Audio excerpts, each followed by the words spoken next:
Dear students, this online lecture has been prepared under the aegis of Department of Higher Education Haryana, and this lecture has specially been prepared for the undergraduate tourism management students.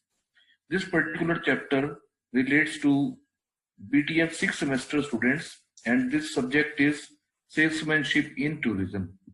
Now, before starting the topic, I would like to introduce myself.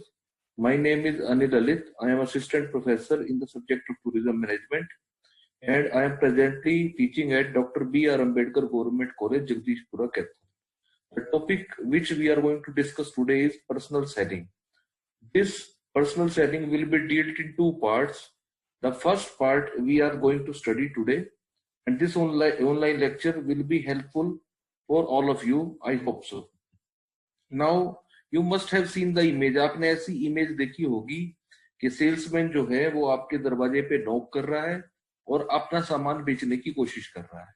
तो ये जो आपको नजर आते हैं salesman जो कि आपके यहाँ माल बेचने की कोशिश करते हैं, आपको कन्विंस करके, आपको अपने माल के बारे में बता के, आपको अपने माल को दिखा के, डेमोन्स्ट्रेट करके पूरी, तो इन व्यक्तियों को हम सेल्समैन के नाम से जानते हैं। और ये जिस प्रक्रिया को अपना रहे हैं सेलिंग के लिए, उस प्रक्रिया को हम पर्सनल सेलिंग के नाम से जानते हैं। तो आज हम पर्सनल सेलिंग के बारे में पढ़ना चाहेंगे। तो सबसे पहले पर्सनल सेलिंग को पढ़ने से पहले इसकी कुछ डेफिनेशंस आपके सामने लिखी हुई हैं। पहली definition famous management guru Philip Kotler के द्वारा है। उसके अनुसार, फिलिप कोटलर के अनुसार, as face to face interaction with one or more prospective purchasers for the purpose of making the sales. एक या एक से ज्यादा भावी ग्राहकों के साथ प्रत्यक्ष बातचीत जिसका उद्देश्य है सेल्स करना, ये फिलिप कोटलर के अनुसार पर्सनल सेलिंग की डेफिनेशन है। इसके बाद एक अमेरिकन मार्केट एसोसिएशन ने एक पूरी ब्रॉड डेफिनेशन दी हुई है पर्सनल सेलिंग की, जिसका लिखा हुआ है personal selling is the oral presentation in a conversation with one or more prospective purchases for the purpose of making sales. बिल्कुल वही जो पीछे फिलिप कोटलर ने कहा था कि ये एक oral face to face conversation है। कन्वर्सेशन के में प्रेजेंटेशन शामिल है जिससे आप एक या एक से ज्यादा भावी ग्राहकों के साथ सेल्स करने के लिए उनके साथ आप बातचीत करते हैं। It is the ability to persuade the people to buy goods. ये क्षमता होती है सेल्समैन की कि वो सामने वाले लोगों को मना सके आपके प्रोडक्ट और सर्विसेज खरीदने के लिए, जिससे दोनों को फायदा हो, सेलर को भी फायदा हो और साथ ही साथ बायर को भी फायदा हो। हम पर्सनल सेलिंग को ये कह सकते हैं कि पर्सनल सेलिंग जो है फेस टू फेस सेलिंग की एक्टिविटी है, जिसमें एक व्यक्ति जो कि सेल्समैन है, वो अपने माल को बेचने की कोशिश करता है कस्टमर को और उनको कन्विंस करने की कोशिश करता है कि वो उसके प्रोडक्ट को खरीदे। ये जो कन्विंसिंग पावर है ये सेल्समैन के पास कहां से आती है? तो ये सेल्समैन के पर्सनल पर्सोना से, उसके एक्सपीरियंस से, उसकी पर्सनैलिटी से निकल के आती है। तो ये एक प्रमोशनल मेथड है जिसको सेल्समैन यूज करता है ताकि वो अपनी सेल्स को बढ़ा सके या अपनी सेल्स को एक्स्ट्रा डिराइव कर सके, अपनी सेल्स को ज्यादा से ज्यादा लोगों तक पहुंचा सके और उनको कवर कर सके। तो पर्सनल सेलिंग को हम ये कह सकते हैं कि पर्सनल सेलिंग बेसिकली क्या है? ये एक कला है। It is an art. It is an art to convince the prospects to buy a given product और सर्विसेज। कि आप अपने जो भावी ग्राहक हैं, जो आपके प्रोडक्ट के होने वाले ग्राहक हैं, आप उनको कन्विंस कर सकें आपके प्रोडक्ट या सर्विस को खरीदने के लिए। तो ये सबसे प्रभावशाली और सबसे ज्यादा खर्चीला प्रमोशनल मेथड है। खर्चीला प्रमोशनल मेथड इसलिए है क्योंकि आपको एक एक कस्टमर के लिए इवन एक एक सेल्समैन भी अपॉइंट करना पड़ सकता है। तो सेल्समैन का खर्चा ज्यादा होता है, सेल्समैन की सैलरी और उसके सारे पर्क्स, उसको जो भी भत्ते मिलते हैं वो उसमें इंक्लूडेड होते हैं, और इससे ये प्रमोशनल मेथड बहुत ज्यादा कॉस्टली पड़ जाता है। लेकिन कॉस्टली होने के साथ साथ ये सबसे ज्यादा इफेक्टिव प्रमोशनल मेथड भी है। इफेक्टिव क्यों है? इफेक्टिव इसलिए है क्योंकि आप फेस टू फेस कन्वर्सेशन करते हैं। आप बायर और सेलर के बीच में जो कन्वर्सेशन होती है वो फेस टू फेस होती है।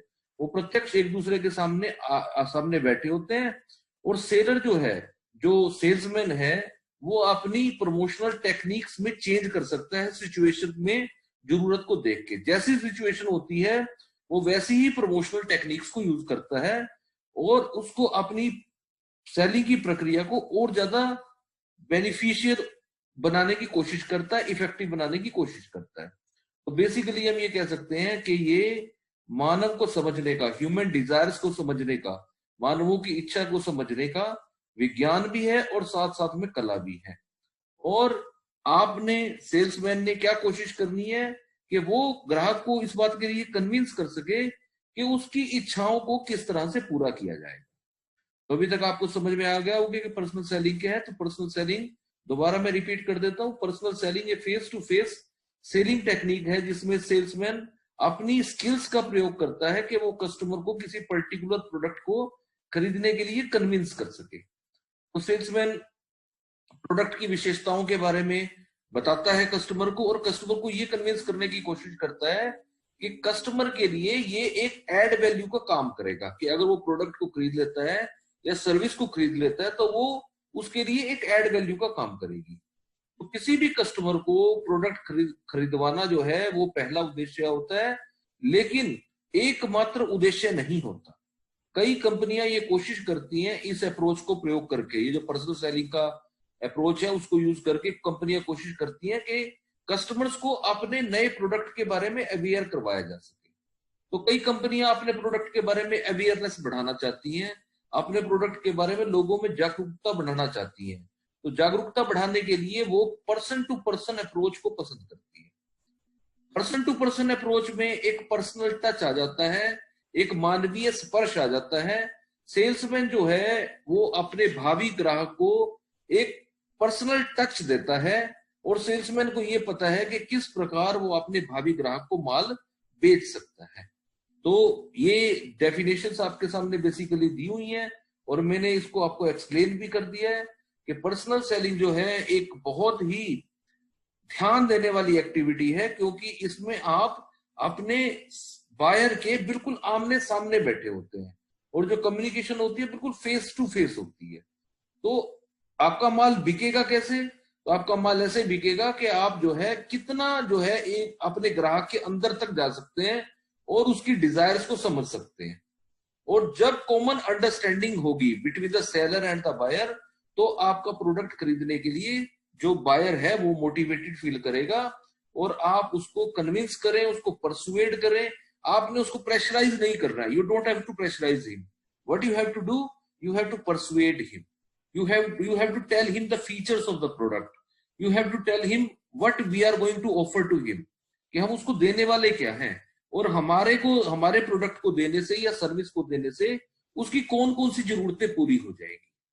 तो ये बड़ा जरूरी है कि हम कस्टमर की जरूरतों को समझें और कस्टमर की जरूरतों के अनुसार ही अपनी सर्विसेज को और प्रोडक्ट को कस्टमर के सामने पेश करें। नेक्स्ट जो हमारे पास पॉइंट है इसमें,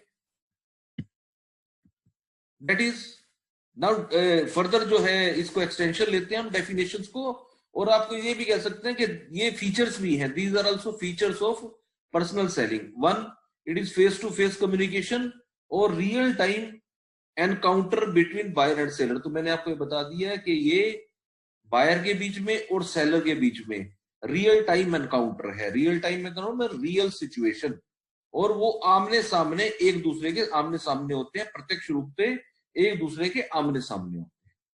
तो यहाँ पे दोनों को मैटर करेगा कि दोनों एक दूसरे के साथ कितनी जल्दी ईज पे आ जाते हैं, कितनी जल्दी वो एक दूसरे के साथ कंफर्टेबल हो जाते हैं। तो वो तभी कंफर्टेबल हो सकते हैं जब सेल्समैन अपनी कला में माहिर हो, जब उसे पता हो कि सामने वाले स्ट्रेंजर के साथ, जो उसके सामने बायर बैठा है वो कंप्लीटली स्ट्रेंजर है, लेकिन उसके साथ उसने कितनी जल्दी रैपो को बिल्ड करना है, कितनी जल्दी और रैपो को स्थापित करना है। दूसरा है it is a two way communication. तो जब आमने सामने बैठे हैं तो ये बिल्कुल सही है कि it is a two way communication. Communication will take place from buyer to seller and seller to buyer. तो ये हम टू वे कम्युनिकेशन है। जब हम आमने सामने बैठे हैं तो it can't be one way communication, it has to be two way communication. तो पर्सनल सेलिंग को हम कह सकते हैं कि ये टू वे कम्युनिकेशन है। It is an oral communication. ये भी मैंने आपको, ये भी बात पीछे हो चुकी है कि ये एक मौखिक कम्युनिकेशन है, बाय वर्ड्स ऑफ माउथ। जो मुंह से आपके बोले गए अक्षर हैं उस तरह का कम्युनिकेशन है। इसमें कुछ भी रिटर्न या और कुछ भी नहीं है, it is just an oral communication. Next है it persuades the customer instead of pressurising him. तो ये भी मैंने आपको बताया है कि कस्टमर को हमने क्या करना है, कस्टमर को हमने अपने प्रोडक्ट या सर्विस को खरीदने के लिए प्रेशराइज नहीं करना, हमने रादर उसको कन्विंस करना है, हमने उसे मनाना है, हमने उसे अपने प्रोडक्ट की फीचर्स के बारे में एक्सप्लेन करना है और उसे डिसाइड करने देना है कि whether he wants to buy the product और नॉट, कि वो प्रोडक्ट को खरीदना चाहता है या नहीं खरीदना चाहता। तो हमें प्रेशराइजिंग टैक्टिक्स का यूज नहीं करना। It provides immediate feedback. जब आमने सामने की कम्युनिकेशन हो तो साथ ही साथ आपको पता लग जाता है फीडबैक के बारे में। फीडबैक जो कि कस्टमर के द्वारा किसको दिया जाता है, सेल्समैन को। अगर कस्टमर आपका प्रोडक्ट को खरीदने में इंटरेस्टेड होगा या वो आपके प्रोडक्ट को खरीदता है तो आपको बड़ा पॉजिटिव फीडबैक मिलता है। साथ ही साथ वो ये भी आपको बता सकता है कि आपने जो प्रेजेंटेशन दी है अपने प्रोडक्ट को बेचने के लिए उसमें कहां कहां पे वीकनेस है, कहां पे कमजोर कड़ियां हैं, कहां पे ऐसे वीक लिंक हैं जिसे आप फर्दर प्रेजेंटेशंस में फिल कर सकते हैं। नेक्स्ट है it develops a deep personal relationship apart from the selling relationship with the buyers and customers. तो यहाँ पे अपने प्रोडक्ट को बेचना ही जरूरी नहीं है, अपितु कस्टमर के साथ जो आपके खरीदार हैं उनके साथ एक आपने व्यक्तिगत बॉन्ड को डेवलप करना है। हो सकता है आज वो आपके प्रोडक्ट को ना खरीदे, लेकिन अगर आप उनके साथ व्यक्तिगत संबंध बिल्ड करने की कोशिश करेंगे, उनके साथ रैपो बनाने की कोशिश करेंगे, तो हो सकता है कि भविष्य में जब वो उसी प्रोडक्ट को दोबारा खरीदना चाहे तो वो आपको याद करे। तो कभी भी आपने कस्टमर को वन टाइम कस्टमर नहीं देखना है, rather it has to be long customer. भविष्य में आप उसकी लंबे समय तक सेवा करते रहे, और वो तभी आप कर सकते हैं जब आप उसके साथ डीप पर्सनल रिलेशनशिप बनाते। सेलिंग रिलेशनशिप तो आपने बनानी है, सेलिंग रिलेशनशिप के साथ साथ आपने उसके साथ डीप पर्सनल रिलेशनशिप भी बनानी है। तो ये आपने ध्यान रखना है। ये मैंने आपको कुछ फीचर्स बता दिए हैं पर्सनल सेलिंग के, कि पर्सनल सेलिंग के इन फीचर्स का आप ध्यान रखेंगे जब आप पर्सनल सेलिंग को परस्यू करेंगे। नेक्स्ट, अब हम समराइज करते हैं अभी तक जो हमने बात की है उन सभी बातों को हम समराइज करते हैं। तो पहला है personal selling is oral communication with potential buyers of a product with the intention of making a sale. ठीक है, तो ये मैंने आपको बताया कि पर्सनल सेलिंग जो है वो ओरल कम्युनिकेशन है, मौखिक कम्युनिकेशन है भावी ग्राहकों के साथ, जो भावी ग्राहक है आपके प्रोडक्ट के, और आपका उद्देश्य क्या होना चाहिए, सेल करना। सेकंड है personal selling is also known as face to face selling in which one person who is the salesman try to convince the customer in buying a product। तो पर्सनल सेलिंग को हम face to face selling भी कहते हैं, क्योंकि व्यक्ति जो है, जो खरीदने वाला है और जो बेचने वाला है, वो एक दूसरे के आमने सामने होते हैं, और जो प्रोडक्ट को बेचने वाला है सेल्समैन, वो कस्टमर को कन्विंस करने की कोशिश करता है कि वो उसके प्रोडक्ट को खरीदे। और थर्ड है personal selling is one of the oldest form of promotion. Personal selling जो है काफी पुरानी प्रमोशन की प्रकारों में से एक। Next is importance of personal selling. ये जो पर्सनल सेलिंग की प्रक्रिया है इसका महत्व क्या है। Number one is to way communication. तो टू वे कम्युनिकेशन मैंने आपको बता दिया। टू वे कम्युनिकेशन का क्या मतलब है कि एक जो आमने सामने बैठे हैं उनके बीच में कम्युनिकेशन डायरेक्ट होगी, और डायरेक्ट होने के साथ साथ वो कम्युनिकेशन कैसी होगी, टू वे होगी। Two way mean from one person to another person and from another person to first person. तो सेल्समैन जो है वो इंफॉर्मेशन प्रोवाइड करेगा कस्टमर को अपनी कंपनी के ऑफर के बारे में, और वो कस्टमर से भी इंफॉर्मेशन कलेक्ट कर सकता है, और कस्टमर भी पूरी तरह से सेल्समैन के साथ इन्वॉल्व होगा। अगर उसे कोई डाउट या ऑब्जेक्शन है, अगर वो प्रोडक्ट के बारे में कुछ एक्स्ट्रा जानकारी प्राप्त करना चाहता है, तो वो भी कम्युनिकेशन करेगा सेल्समैन के साथ। तो ये अगर हम मार्केट प्रमोशन के और मेथड्स की बात करते हैं तो ये और किसी मेथड में पॉसिबल नहीं है। तो ये टू वे कम्युनिकेशन आप बता सकते हैं कि एक यूनिक कैरेक्टरिस्टिक्स है पर्सनल सेलिंग की। तो जब पर्सनल सेलिंग में हम एक दूसरे के आमने सामने बैठे हैं तो ये ऑब्वियस है कि आमने सामने वालों को कुछ क्वेश्चन जरूर होंगे। जब मैं अपना प्रोडक्ट बेचने की कोशिश करता हूँ तो सामने वाले के दिमाग में कुछ ना कुछ शंकाएं होंगी, कुछ ना कुछ क्वेश्चंस होंगे। उन क्वेश्चंस को, उसकी जो क्यूरोसिटी है, उसकी जो क्वेस्ट है, उसको जो है शांत करना, वो हमारा काम है, वो सेल्समैन का काम है। सेकंड है आपके पास पर्सनल अटेंशन। तो पर्सनल अटेंशन, अब जब हम मास कम्युनिकेशन टूल्स की बात करते हैं, अभी तो पर्सनल सेलिंग है, जब मास कम्युनिकेशन टूल्स की बात करें तो हमारे पास एडवर्टाइजिंग और पब्लिसिटी, ये हमारे पास दो मेन मेथड हैं मास कम्युनिकेशन के। लेकिन इन दोनों मेथड में आप देखेंगे कि कोई भी इंडिविजुअल जरूरतों को सेटिस्फाई नहीं करता है, कोई भी इंडिविजुअल नीड्स को कैटर नहीं करता है। पर्सनल सेलिंग में आप कस्टमर की इमीडिएट पर्सनल प्रॉब्लम्स के ऊपर कौन से प्रोडक्ट के द्वारा उसकी पर्सनल प्रॉब्लम को सेटिस्फाई कर सकते हैं, उसके ऊपर फोकस करते हैं। तो ये हम ये कह सकते हैं कि ये जो पर्सनल अटेंशन का है, ये जो पर्सनल सेलिंग में दी जाती है, ये ज्यादा इफेक्टिव है और रिजल्ट ओरिएंटेड है। इससे आपको ज्यादा बेहतर रिजल्ट मिलेंगे।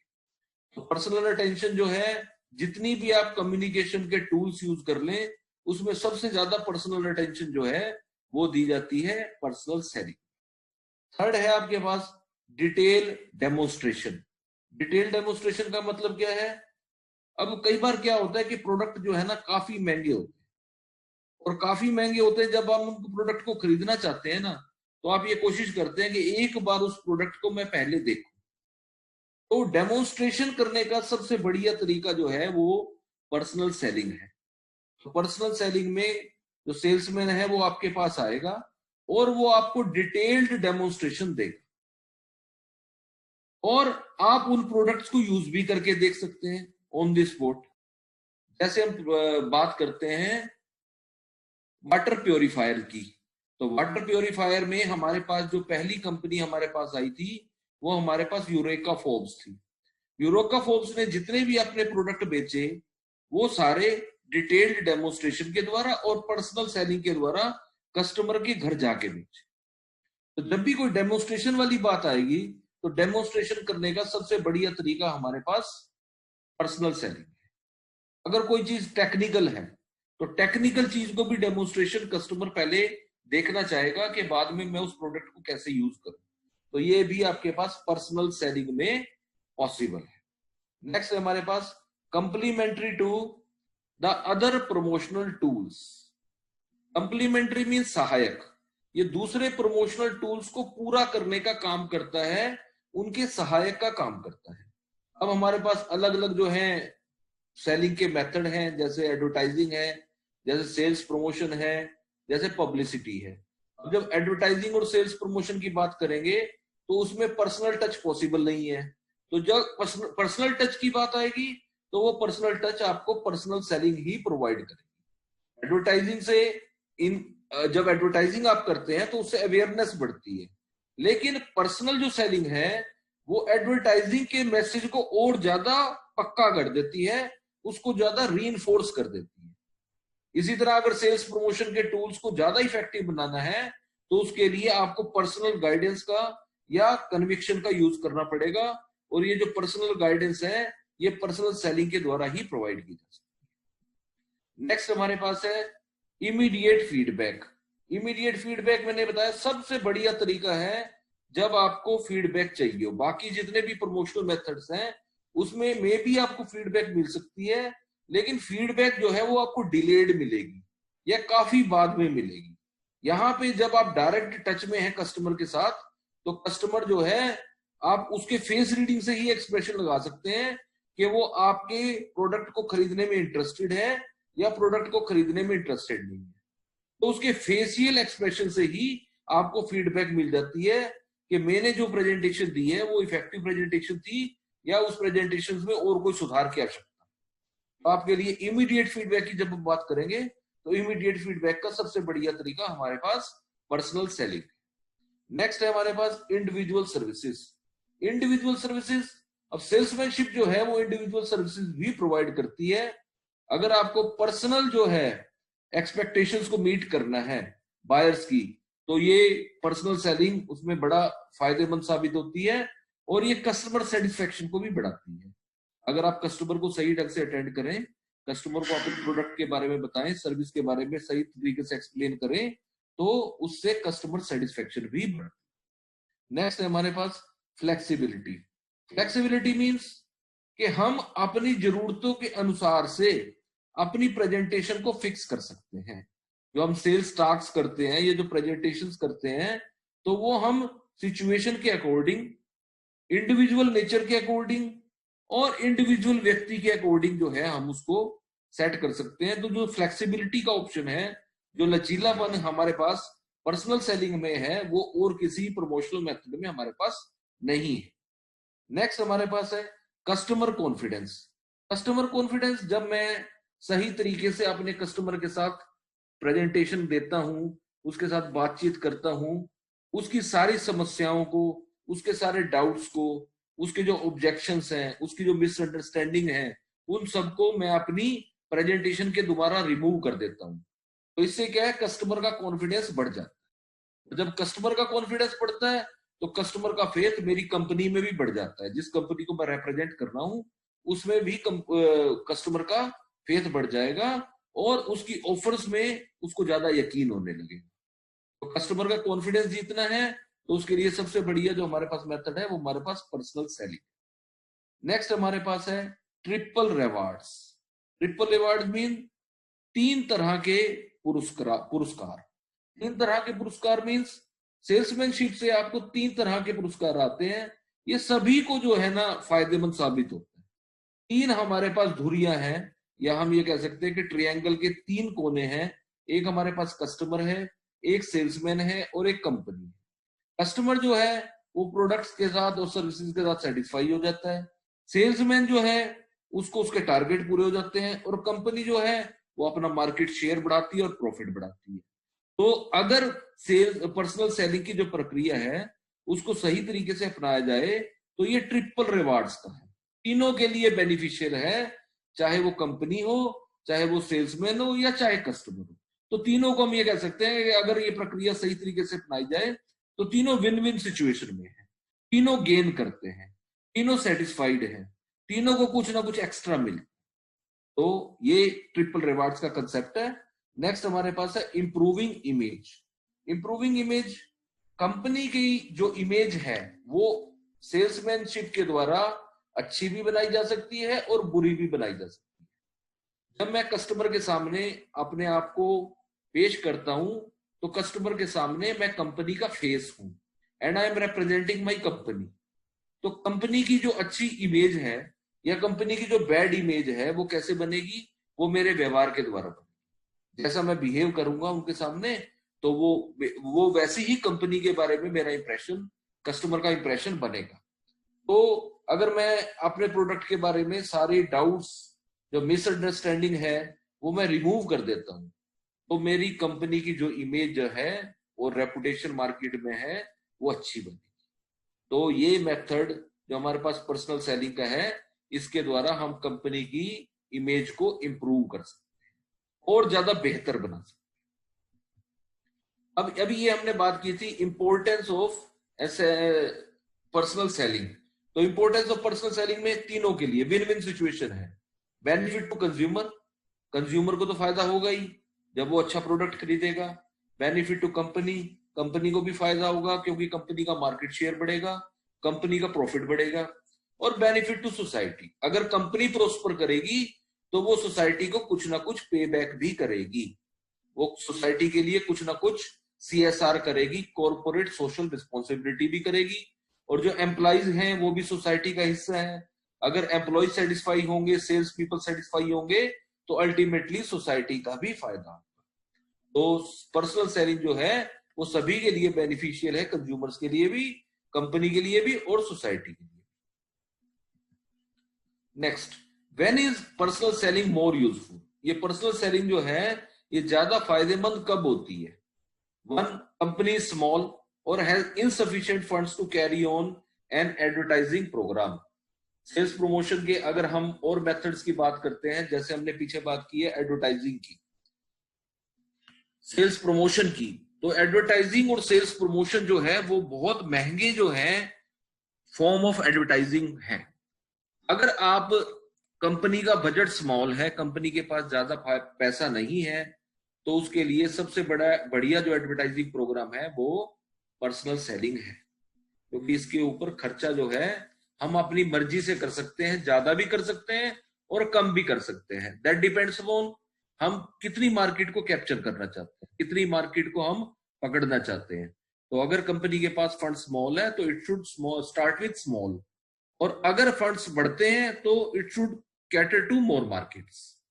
सेकंड है when the market is concentrated, जब मार्केट सघन है। सघन मींस कि मार्केट एक स्थान पे कंसंट्रेटेड है और मार्केट में कंपटीशन बहुत ज्यादा है, there is very high degree of competition, और कस्टमर जो है वो बेस कंसंट्रेटेड है। तो वहां पे जो सबसे बढ़िया हमारे पास एडवर्टाइजिंग का तरीका है, सबसे बढ़िया जो हमारे पास सेल्स का तरीका है, वो हमारे पास personal selling. When the personality of the salesman is needed to establish rapport और create confidence, कई बार हमें अच्छा सेल्समैन इसलिए चाहिए होता है ताकि वो कस्टमर के सामने कंपनी की एक अच्छी रेपो पेश कर सके, कंपनी के बारे में एक अच्छी इमेज क्रिएट कर सके और कॉन्फिडेंस पैदा कर सके। तो यहाँ पे सेल्समैन की पर्सनैलिटी बड़ी इंपॉर्टेंट है। सेल्समैन जाएगा डायरेक्टली किसके पास? कस्टमर के पास।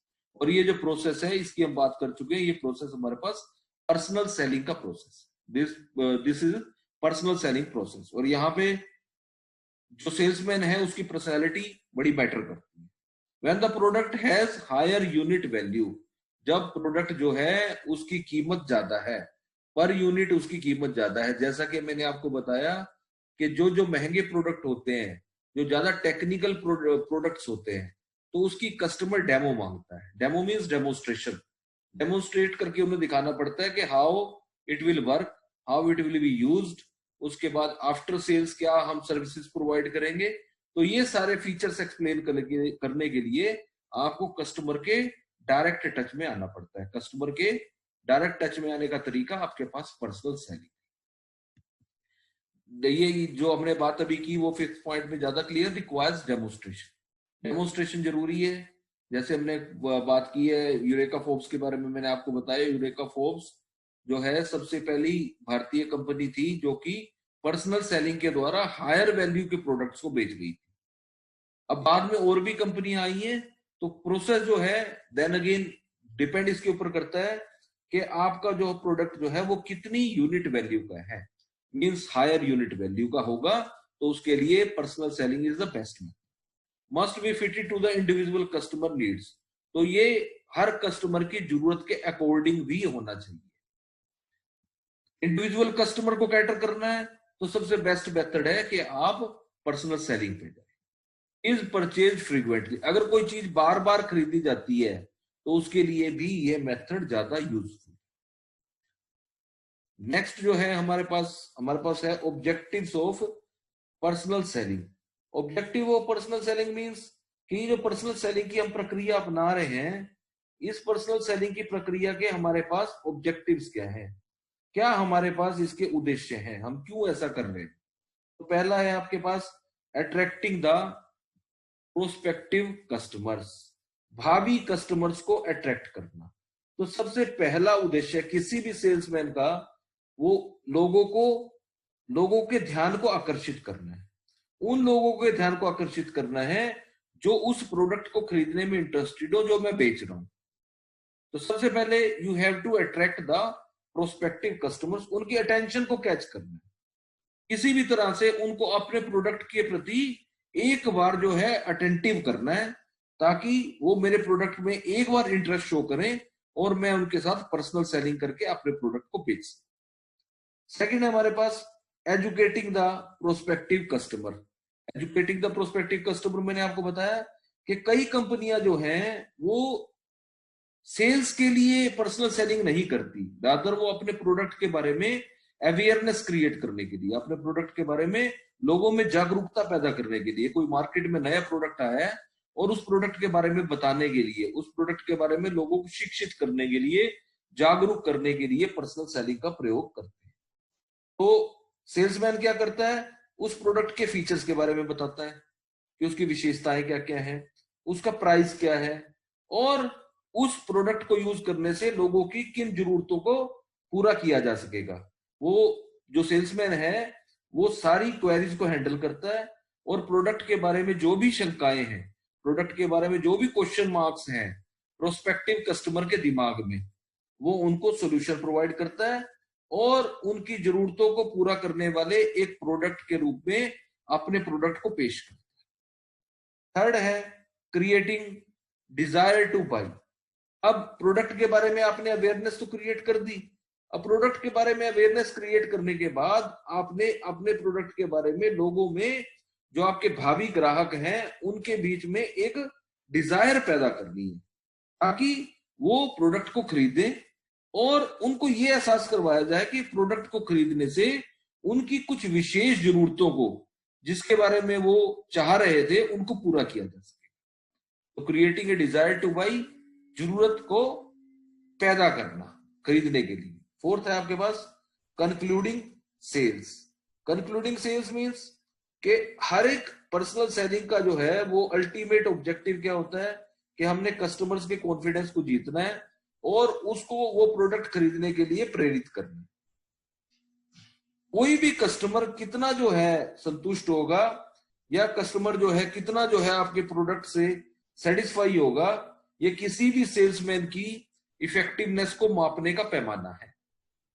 प्रोडक्ट को खरीदने के लिए लोगों में कितनी इच्छा वो पैदा कर सकता है, कितने कस्टमर वो पैदा कर सकता है, ये दिखाता है कि कितना जो है सेल्समैन इफेक्टिव है। नेक्स्ट है getting repeat orders. Getting repeat orders means एक बार सेल्स करने से ना आप जो है अपनी सेल्स की प्रक्रिया को पूरा नहीं कर सकते। कमाई कब ज्यादा होगी? जब आप अपने प्रोडक्ट को बार बार बेचेंगे। तो आपने क्या करना है कि आपने रिपीट ऑर्डर्स निकलवाने हैं अपने कस्टमर से। अगर वो आपके प्रोडक्ट से सेटिस्फाई होंगे, आपकी सर्विसेज से सेटिस्फाई होंगे, तो उसके बाद वो आपको रिपीट ऑर्डर भी देंगे। और लास्ट है प्रोवाइडिंग फीडबैक। तो फीडबैक जो है कम्युनिकेशन की प्रक्रिया में बहुत जरूरी है। अगर हमें ये पता ना लगे कि मैंने जो काम किया वो सही था या गलत था, तो वो सही या गलत बताने के लिए मेरे को फीडबैक लेनी बहुत जरूरी है। फीडबैक मैंने आपको बताया कि फीडबैक जब टू वे कम्युनिकेशन होता है तो आप आमने सामने बैठ के डायरेक्टली कस्टमर से आप फीडबैक ले सकते हैं। आप कस्टमर के फेशियल एक्सप्रेशन से, कस्टमर के जेस्चर से, उसके हाव भाव से आप ये जज कर सकते हैं कि वो आपके प्रोडक्ट से, आपने जो उसको डेमो दिया प्रोडक्ट का, वो उससे सेटिस्फाइड है या नहीं है, वो आपके प्रोडक्ट को खरीदेगा या नहीं खरीदेगा। तो आपको इमीडिएट फीडबैक की सुविधा भी उसमें उपलब्ध है। नेक्स्ट हमारे पास है 4 सेल्स चैनल्स। तो चैनल्स का क्या मतलब है? चैनल्स का ये मतलब है कि वो कौन कौन से प्लेटफॉर्म हैं जिसपे ये पर्सनल सेलिंग की प्रक्रिया अपनाई जाती है। तो हम यहाँ पे बेसिकली जो है 4 प्लेटफॉर्म की बात यहाँ पे कर रहे हैं। पहला हमारे पास है over the counter selling. Over the counter selling क्या है? Personal selling conducted in retail and some wholesale location in which customer come to sellers place of business. तो यहाँ पे कस्टमर जो है वो आपके पास चल के आ रहा है। कस्टमर किसी रिटेल वाली जगह पे या किसी होलसेल वाली लोकेशन पे आपके पास चल के आ रहा है और वो आपके यहाँ आके आपके साथ इंटरेक्शन करता है और इंटरेक्शन करने के बाद वो आपके प्रोडक्ट के बारे में, आपके प्रोडक्ट के बारे में इंक्वायरी करता है। तो यहाँ पे सेल्समैन का क्या काम है? सेल्समैन का ये काम है कि वो अपने कस्टमर की जरूरतों को पूरी तरह से समझे और अपने प्रोडक्ट को वैसे ही शो करे जो प्रोडक्ट कस्टमर की जरूरत के अनुसार। तो ये है over the counter selling. Next है हमारे पास फील्ड सेलिंग। तो ये field selling sales presentation made at prospective customers location on a face to face basis. तो यहाँ पे कस्टमर के डायरेक्टली कस्टमर को अप्रोच करना उसके लिविंग प्लेस पे, उसके स्थान पे जहां पे वो रहता है। तो हम यहाँ पे उससे क्या करेंगे? उससे अपॉइंटमेंट लेकर जाएंगे और हम वहां पे मिलेंगे उससे जाके और अपने प्रोडक्ट के बारे में उसको कन्विंस करने की कोशिश करेंगे कि वो हमारे प्रोडक्ट को खरीदे। जो भी उसकी क्वेरीज होंगी, जो भी उसकी मिसअंडरस्टैंडिंग होंगी, जो उसके डाउट्स होंगे, उसका हमने सोल्यूशन करना। नेक्स्ट जो है हमारे पास, वो है हमारे पास टेली मार्केटिंग। अब ये टेली मार्केटिंग जो है ये एक बड़ा ही इनोवेटिव प्रमोशनल प्रेजेंटेशन मेथड है। इसमें आप टेलीफोन का यूज करते हैं, टेलीफोन का यूज करते हैं सेल्स पीपल को या कस्टमर्स को बाय टेलीफोन उनको इंफॉर्मेशन बताने का और उनसे ऑर्डर्स लेने का। तो यहाँ पे टेली मार्केटिंग मीन्स जो सेल्स प्रमोशन जो है वो किसके ऊपर की जा रही है, टेलीफोन के ऊपर। नेक्स्ट है हमारे पास inside selling. Inside selling, selling by phone, mail और इलेक्ट्रॉनिक कॉमर्स, जिसे हम आजकल इलेक्ट्रॉनिक प्लेटफॉर्म्स बोलते हैं, ईमेल के द्वारा या ऑनलाइन बिजनेस, ये जो मेथड्स हैं वो आपके पास इनसाइड से। तो फर्म्स जो है ना, इन चारों मेथड्स में हमने 4 मेथड्स की बात की है। फर्स्ट मेथड हमने बात की over the counter selling, second हमारे पास फील्ड सेलिंग, थर्ड हमारे पास टेली मार्केटिंग और इनसाइड सेलिंग। इन चारों चैनल्स का यूज करती है कंपनी सेल्स ऑर्गेनाइजेशन। तो ये कहना कि सिर्फ एक मेथड से कंपनी चल जाएगी, सिर्फ एक मेथड से हम पर्सनल सेलिंग की प्रक्रिया को पूरा कर लेंगे, ये थोड़ी अतिशयोक्ति होगी, एग्जेजरेशन होगा। हम चारों मेथड्स का अकॉर्डिंग टू सिचुएशन यूज करते हैं, अकॉर्डिंग टू सर्कमस्टांसेस यूज करते हैं, किस जगह पे किस प्रमोशनल मेथड को यूज किया जा सकता है। तो आशा है जो आपको पढ़ाया गया वो आपको समझ आ गया होगा, और इसका सेकंड जो पार्ट है वो हम बाद में इसमें डिस्कस करेंगे। अभी इसी के साथ एक हमने थोड़ा एमसीक्यूज का एक पार्ट ऐड किया हुआ है। एमसीक्यूज हैं इसी जो आपको पढ़ाया गया है उसी से रिलेटेड आपके पास मल्टीपल चॉइस क्वेश्चन के 10 क्वेश्चंस हैं। आप उस क्वेश्चंस को सोल्व करने का प्रयास करें, मैं आपको अभी उसके बारे में भी दिखाता हूं, और आशा है कि आपको ये lesson. Question number 7, what does personal selling does with the customer. Customer के साथ पर्सनल सेलिंग क्या करती है? परसुएसिव उसको मनाती है, प्रेशराइजिंग उसके ऊपर दबाव डालती है, कोर्सिव उसको डराती धमकाती है, या डीमोटिवेटिव या उसको डिमोटिवेट करती है। Number 8, personal selling is which type of communication. Personal selling किस तरह का कम्युनिकेशन है? 2 वे कम्युनिकेशन है, 1 वे कम्युनिकेशन है, मल्टी चैनल कम्युनिकेशन है, या इनमें से कोई भी नहीं है। 9th, which type of feedback is provide in personal selling. किस तरह की फीडबैक जो है पर्सनल सेलिंग में दी जाती है? इमीडिएट फीडबैक, डिलेड फीडबैक, एकदम से मिलने वाली फीडबैक, देर से मिलने वाली फीडबैक, या इनमें से कोई नहीं। और क्वेश्चन नंबर लास्ट है हमारे पास, question number 10, when personal selling is more beneficial. Personal selling कब ज्यादा फायदेमंद होती है? Company small and has insufficient funds for advertising. Company छोटी है और उसके पास अपर्याप्त फंड है एडवर्टाइजिंग के लिए। Company is big and has sufficient funds for advertising.